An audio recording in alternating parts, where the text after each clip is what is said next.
berjalan dengan baik. Undang-Undang tentang Kepailitan dan Penundaan Kewajiban Pembayaran Utang atau PKPU telah berusia 20 tahun. Untuk merefleksikan perjalanan Undang-Undang Nomor 37 Tahun 2004 ini, Mahkamah Agung Republik Indonesia bersama Federal Court of Australia menggelar diskusi internasional terkait regulasi kepailitan dan kredit di Pengadilan Negeri Jakarta Pusat. Diskusi publik yang dibuka Wakil Ketua Mahkamah Agung Bidang Non-Yudisial Sunarto dihadiri sejumlah Hakim Agung Kamar Perdata, para Ketua Pengadilan Negeri Jakarta, delegasi Hakim Agung Australia, dan para praktisi profesional insolvensi. Diskusi yang dipimpin Profesor Hukum Universitas Sumatera Utara, Ningrum Natasha Sirait ini menghadirkan sejumlah narasumber.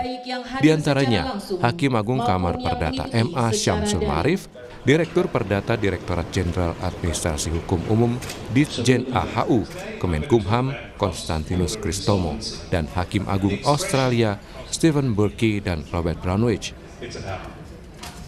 Dalam diskusi terungkap keberadaan regulasi Undang-Undang Nomor 37 Tahun 2004 sejatinya perlu disempurnakan setelah berusia 20 tahun. Meski belum masuk prioritas dalam Prolegnas 2024, regulasi ini tentunya sudah mencapai tujuannya. Hakim Agung Kamar Perdata MA Syamsul Ma'arif menyatakan keberadaan Undang-Undang Kepailitan dan PKPU ini harus mengikuti dinamika ekonomi saat ini karena tidak hanya untuk persoalan hukum sebuah perusahaan, keberadaan UMKM. Kita 20 tahun MOU dengan Australia. Untuk kepailitan, kita sudah bagus, survei Bank Dunia bagus, tapi masih ada yang perlu diperbaiki. Nah, forum ini mencoba untuk melihat mana saja yang perlu diperbaiki. Banyak isunya. UMKM perlu kita perhatikan dalam kepailitan.